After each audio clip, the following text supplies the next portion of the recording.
The Ancient Mysteries by Grace Kincaid Maury. The lesser or outer mysteries, symbolical of the greater or inner mysteries. All authoritative writers on the subject of the arcane mysteries, frequently called the greater and lesser mysteries, agree that, quote, there never was an age of the world from the most early accounts of time to the present when any civilly policed nation or people offered a religion for the masses which did not have at its foundation and support the doctrine of a future promise of reward or a threat of punishment, unquote. We got a footnote down here. It says, many thinkers, especially those who have attained to cosmic consciousness or philosophic initiation, are convinced that this has been the great weakness of all popular forms of religion. It is not the fear of tomorrow or a long distant future that restrains mankind from sinful thoughts, desires, and deeds or sowings, but the knowledge that the reapings, the punishments or rewards, the reactions begin right here and now. The Master Nazarene was fully aware of this ever active law when he said, quote, as ye sow shall ye reap, unquote, and implied that such reaping began almost at once and not in some distant future state or distant time. Quote, all the religious inculcations of the past have pivoted upon the promise that after life on earth ends, there is an invisible judge who punishes and rewards the actions of men, both for their good and evil deeds, unquote. This misconception or misinterpretation of a law, clearly explained by the initiates of all times, the true Gnostics and the Nazarene, is linked with the further misunderstanding of the basic principles of true religion and the intent and purpose of the ancient mysteries. The fundamentals of religion are a trinity, trifold, three. 1. The existence of God, or the gods, according to Genesis. 2. The immortality of the human soul. And 3. The ultimate of a spirit of universal brotherhood among all mankind. And it's about to get even deeper here when we get into, when he talks about, that spirit, the ultimate spirit of the universal brotherhood of all mankind. I'm gonna let it keep going. The great work of the ancient mysteries and hence of the philosophic initiation was and still is for the seeker to prove to himself the truth of these teachings. And we'll go down to the footnote. The term philosophic initiation will be used throughout this text to imply the efforts and the final success of the individual seeking to personify in his life the symbolic inculcations embraced in ritualistic initiations, such, for instance, as are employed in modern times by the Fraternity of Osiris, Freemasonry, in certain of its phases, the Order of the Holy Grail, and similar organizations. In the analysis of the Egyptian mysteries by the light of the and our arcane knowledge, we find that the cornerstone of knowledge, which was actually a wisdom gained through initiation, had its foundation in the certainty that the first great cause for existence itself was spirit, that the first and only element was the soul, and that this soul existed eternally and then filled infinity. By the power of its will, the soul divided itself into emanations or many separate or individual souls, and being from God or part of God by its own inherent capacity for creation, the unresting or eternally restless element of force was evolved. Following this came matter, which, moving on the ocean of chaos, created form and evolved or established order. Hence, it is said with truth, and those seeking to attain the ultimate should remember this saying in all its applications, that, quote, Order is heaven's first law, unquote, because confusion or chaos allows for disobedience. Or should I say, because confusion or chaos always follows disobedience. He who refuses to obey this law will be destroyed. It's like my boy 432 Drop says, Carnival Drop. We got to keep the code. You're not going to keep that code. Chaos and confusion is going to be at hand. In the order of creation, the fiery particles of matter ascended. It is written that, quote, heaven, unquote, is above, to form the luminous bodies. The heavier bodies descended and ultimately separated into earths, seas, plants, animals, and finally into the entities which became men. I know y'all gonna like this. All my flat earthers out there, the flat, the plane, the bin, you dig? You know, and then we'll be talking about hollow earth, we'll be talking about concave. This is what he's saying, huh? This, quote, earth plane, unquote. You hear him? Earth plane. Okay, all right. Is what we know as hell. Where we at right here. This is known as hell, y'all. This is the hell, bro. There ain't nothing worse than this. This is hell. The turmoil, the pain, the tragedy, the suffering, the diseases, the wars. This is hell, bro. This is it. Or the temporal, the ever-changing and constantly suffering plane of existence. It is below, into which souls fall to gain wisdom and understanding by experiencing both joy and suffering. This is an experience of your ultimate infinity. This is an experience for you to gain more knowledge and wisdom to use in your afterlife. I don't want to go on a tangent here too much, but I've read this book, and it's very extensive. It's humongous. I think it's called the Urantia book. And, you know, people will judge you for reading that and saying, why are you reading that? You believe in that? Boy, the information that is in there is beyond what 90% of people on this earth can grasp. To say that it's all true, of course, and, you know, we can't do that. Come on now. What you mean? But the information that relates or is related to you to understand the existence of all the entities and higher orders that are above us is prevalent. And we may have to dive through some of those things in the future. We'll keep going. From the eternal or cosmic, the soul, proceeded successive emanations of spiritual beings more or less elevated according to their particular status of ascent or descent in the grand scale of the spiritual kingdom. And this is exactly, again, it relates right back to the Urantia, how they speak of the hierarchy, the order of things beyond what we can see and perceive in this realm that we're in. But we got a couple footnotes, so we'll go to that real quick. It says the term spiritual is here used for want of a better and more descriptive word. And I can understand what he means by that because, let's say, for instance, if anybody has experienced dimethyltryptamine or has broken the veil and has broken through into the other side of the dimensions and has had the access to the other dimensions, you know, by allowing your mind state to find the vibrational tone in which you can perceive these dimensional aspects. It's true. When you see what you see on the other side, there are no words in the English language that can accurately describe the absolute incredibleness of what life is. Once you're able to see, we'll keep going. Herodotus claimed that the Egyptians were the first who distinctly taught the immortality of the human soul, not as a conscious entity, but with the capability of becoming or attaining to such consciousness. The foundation of the Egyptian mysteries, which implies the Egyptian initiation, was based on the knowledge of those who instituted the mysteries.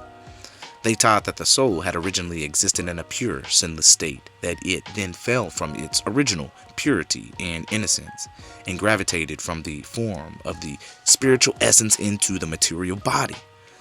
Realizing its reduced status, its chief concern, the aim and scope of all earthly creatures, man, was to pass through successive states of experiences, sufferings and joys, purifications and exaltations, back to the original fellowship with, not into, the deity. This was the central doctrine, the pivotal point of Plato, Pythagoras, Jamblichus, Plutarch, and all of the real. You see how the real, not talking about the fake interjections. You see how he put that in?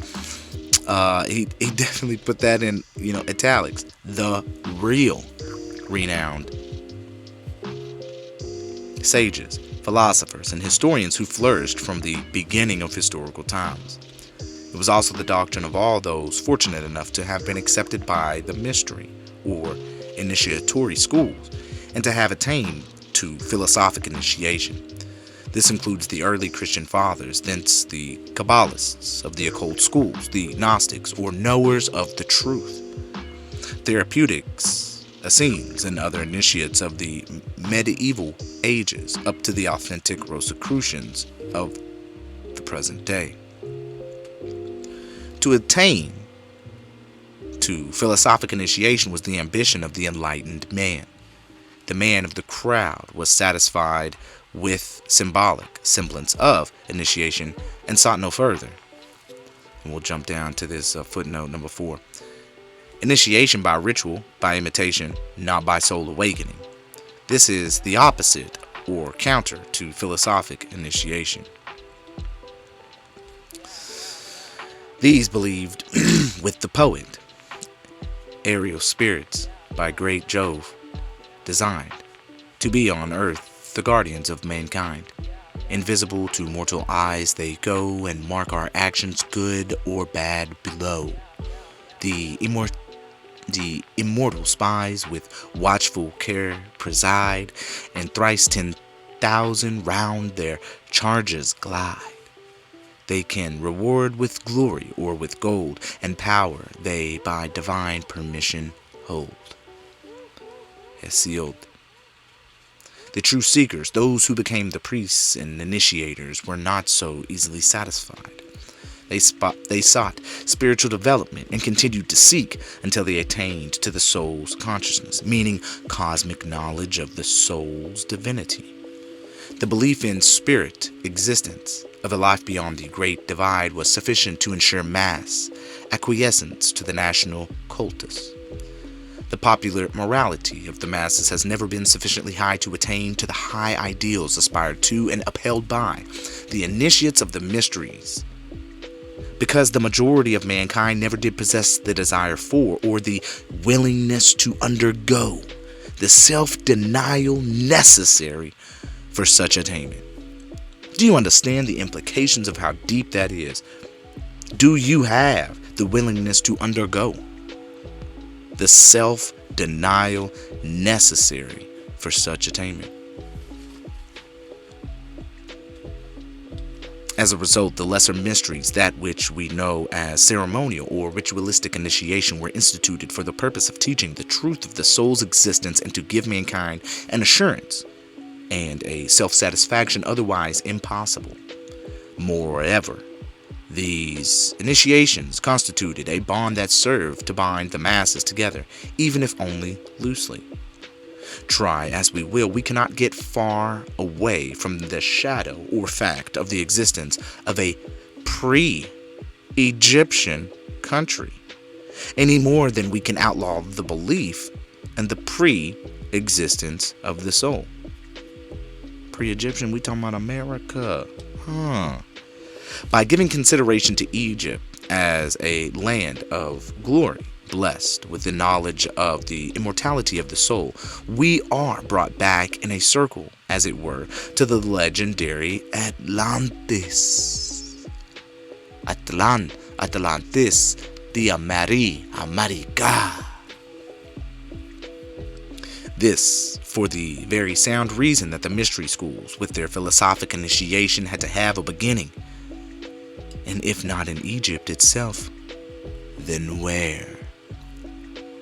Accepting the existence of Atlantis as a fact, and all philosophic initiates have proven to themselves that such a continent did exist, it is to be presumed that the inhabitants dwelt on what was a large island.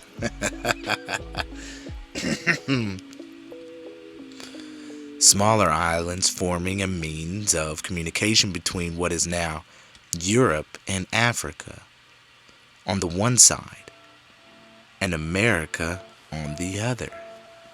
Oh, what he trying to say here? He trying to say in between was that land of Mu, huh? No, it's Atlantis, huh? He's saying it's in between now. As to when Atlantis was in its highest glory is a subject on which we can only speculate. It is almost certain that Texas and the Gulf of Mexico were a part of that continent. Here we go. Bring it back to America. It is almost certain that Texas and the Gulf of Mexico were a part of that continent, as were the southern and eastern states up to, and including Labrador, while also taking in the Atlantic Ocean, then little more than an immense river. Scotland, Ireland, part of England, and very likely much of Brazil in the African Gold Coast were included. See how we talking? Now we getting somewhere. In proof of part of this, it is to be noted in passing that a human skeleton was found buried underneath ancient forests near New Orleans, Louisiana, supposedly dating back as far as 57,000 years ago. Nola, what's up, Nola? What's up to all my people in the booth? Ancient descendants of the ancient Atlanteans. Boy, we know. Atlantis then reached from the Andes to Hindustan, hence the mystery schools of ancient India. What we talking about there? The Maya Nagas? Who we talking about? The Maya Nagas? Come on now. Y'all know what's going on. The Maya Nagas. That's what they talking about. That's what he talking about right here. Atlantis then reached from the Andes to Hindustan. It wasn't India then, bro. India was here. India Superior was over here, bro. It was always Hindustan over there. Then it got switched up to India. We was India. India Superior.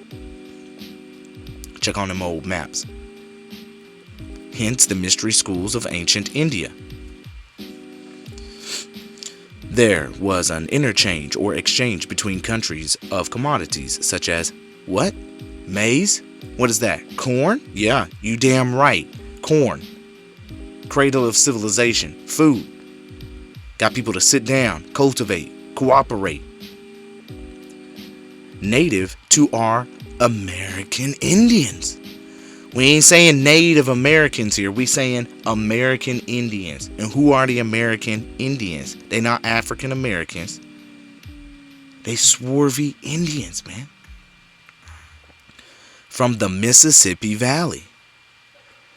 Did you hear that? Let's read this again, y'all. Y'all not understanding what's going on. Are you listening to what was known way back? Already known. This is within the secret societies. This is a book that is held within the Freemasonry, Rosicrucian. This is the lesser mysteries, the outer mysteries is what they call.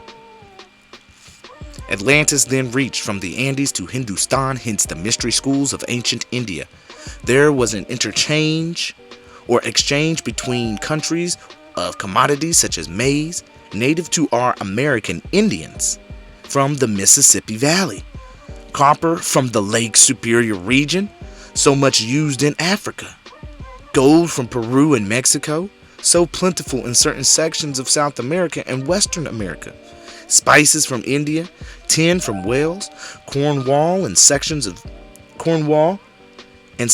South America, bronze from Iberia, amber from the Baltic, wheat and barley from Greece, Italy, and Switzerland. It would not be difficult to now connect all of these products of commerce with the countries of Earth from which they originally came. The civilization of Atlantis was old, as countries go, when India was in its youth, and Egypt in its childhood. Atlantis passed away, sank under the deep waters of the sea, long before Babylon had degenerated to the most wicked city in the world. Most wicked city in the world, And while Rome and London, both proud in their foolishness, were not even a dream, These people of a legendary lost continent were our ancestors. Their blood flows in our veins, and and their latter wickedness still in our hearts. Now we got 5. We got a footnote down here. In the moral degeneracy of peoples, Babylon, Sodom, and Gomorrah are the outstanding classic examples. One could wholeheartedly wish these evils to have passed into the oblivion of time, but current exposures, well authenticated, indicate clearly that the evils of sex degeneracy, now rife in our own large cities, hold many in subjection, and, as happens to the peoples of these ancient cities, may be the cause of their downfall. We go on to say, legend tells us that Atlantis, like much of South America, you hear that? Legend tells us that Atlantis, like much of South America, had more mountains than valleys, their summits being lost in the clouds, as are the modern Andes. Like, as are, a reflection. Do you get it? Do you understand? This is what it's right in front of you. It's right in front of your nose. They're telling you. It's very clear. Atlantis was at its best during the period of existence we know as the Cenozoic or the Tertiary, including the Eocene, Miocene, and Pliocene ages. Hence, it was the birthplace of various colors of men. Copper-colored tribes of America, Atlantis. This great continent was watered by 4 principal rivers. You know how I have been talking about the 4 principal rivers, the cardinal rivers that flow from Hyperborea. Mount Meru. Things might get to change in a little bit. Maybe they might not. But here we go. We're going to keep going. Flowing from a central point towards 4 points of the compass. From this fact, we derive the legend of the Garden of Eden. You know, I've been hearing a lot of talk of that Garden of Eden being in Ohio by the Serpent Mounds. The serpent supposedly eating an apple or something. That's what they bringing it up to. We'll see.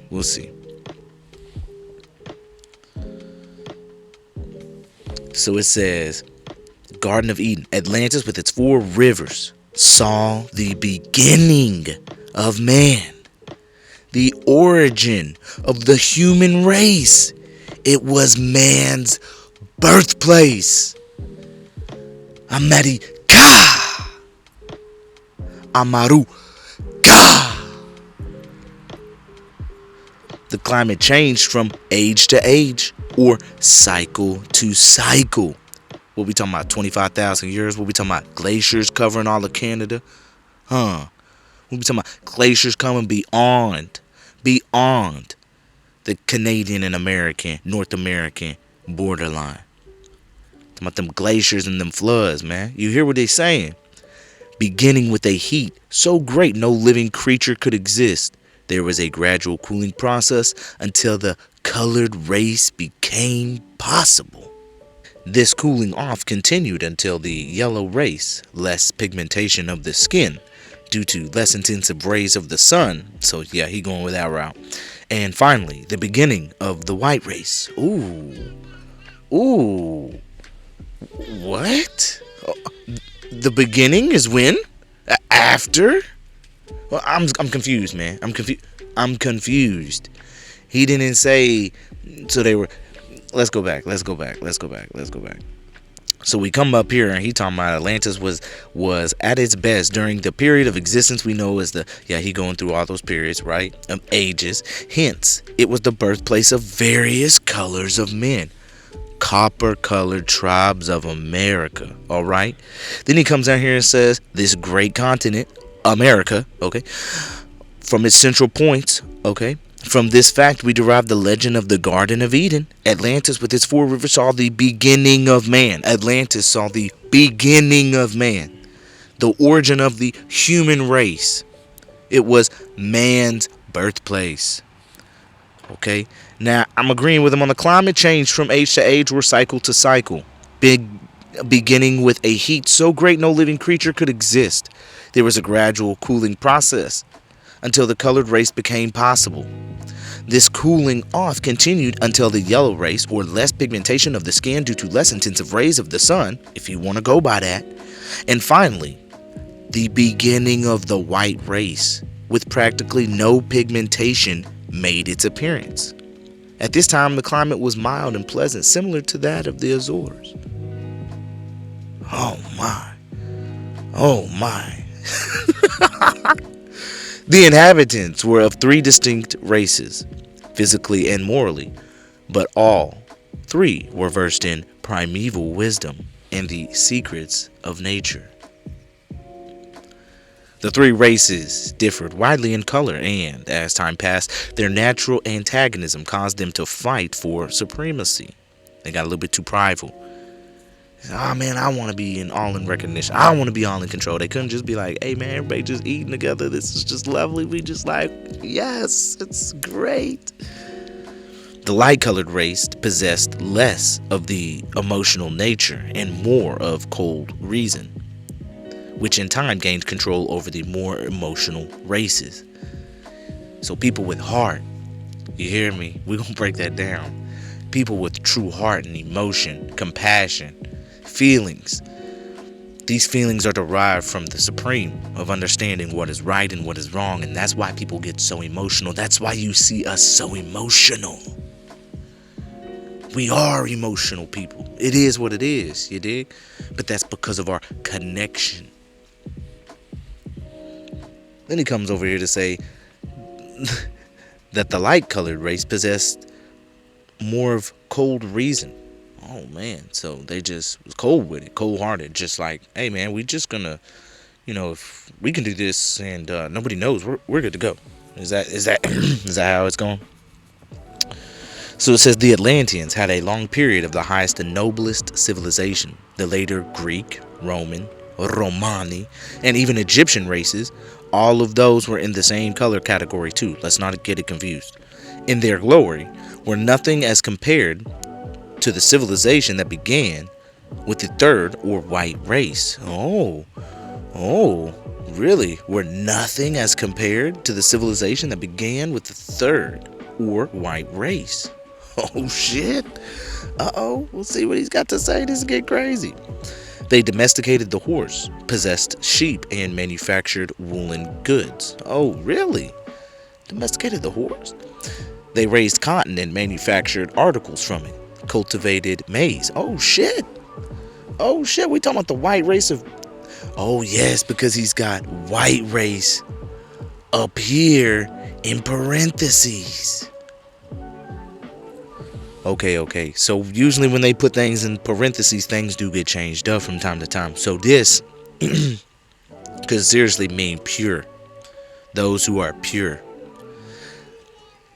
But it's kind of, we're gonna keep reading and see what's going on here. So he says they raised cotton and manufactured articles from it, cultivated maize, from whence came the wheat to later Egypt, the oats, barley, rye, kelp, flax. So from whence came the wheat to later Egypt, even the maize. So he's sitting here talking about the white race. We must be talking about the pure race. Atlanteans? What they trying to? What's going on here? There's some deeper things going on here, man. This is some deep hijackery. You talking about the white race is the one who cultivated maize here in America? Come on, man. What y'all got going on, yo?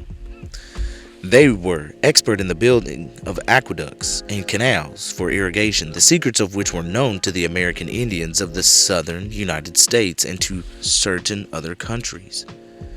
The Atlanteans developed an alphabet of their own, worked in copper, bronze, silver, gold, and iron.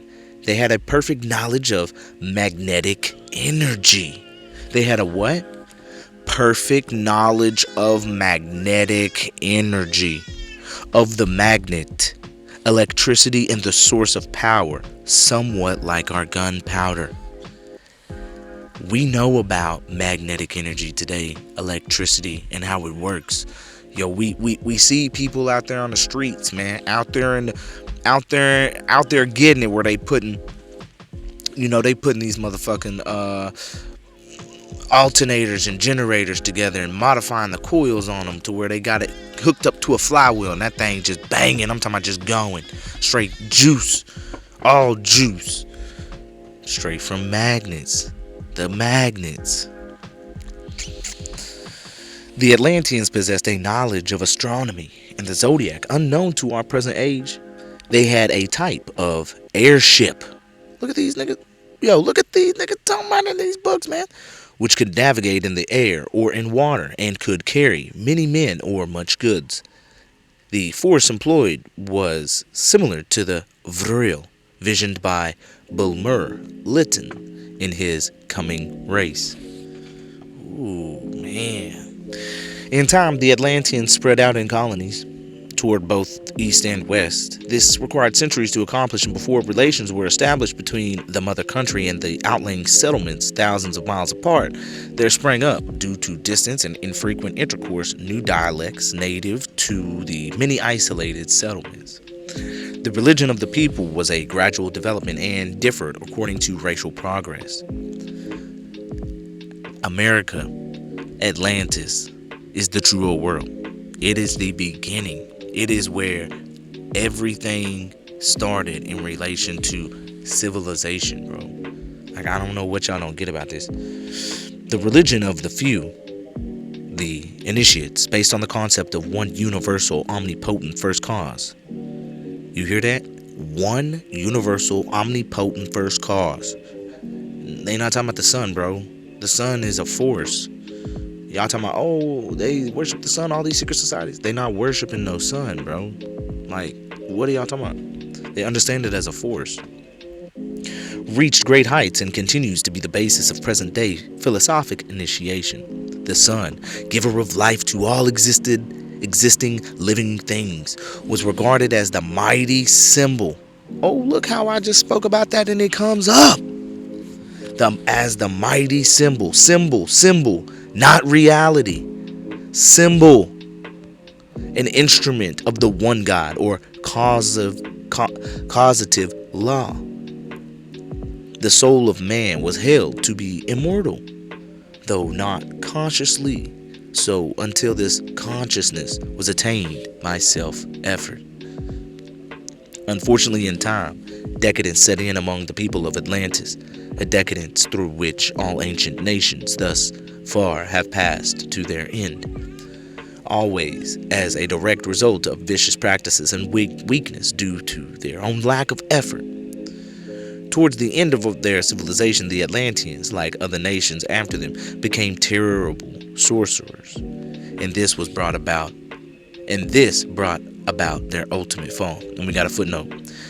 It is a weakness of human nature to slowly degenerate so that morality and personal responsibility are lost or destroyed. Oof, sounds like today, don't it? Especially in America with all this degeneracy going on. Men attempt to obtain for themselves the things they desire, not by honest effort, oh my, but by every other means within their power. What's capitalism, man? You gotta eat on another. We've already spoken about this. You gotta eat upon another, right? You gotta eat upon another. You always in competition. It's a battle. It's a war. It's a war zone out there. Just going out and being in the sea of commerce, a war zone, bro. You gotta outbid the next. You gotta outperform the next. You see what I'm saying? It's a war, bro.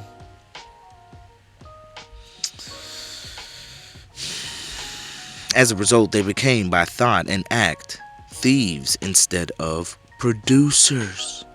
Ooh. I go talk about some personal things I do, but I'm not even going to. They out here thieving, yo.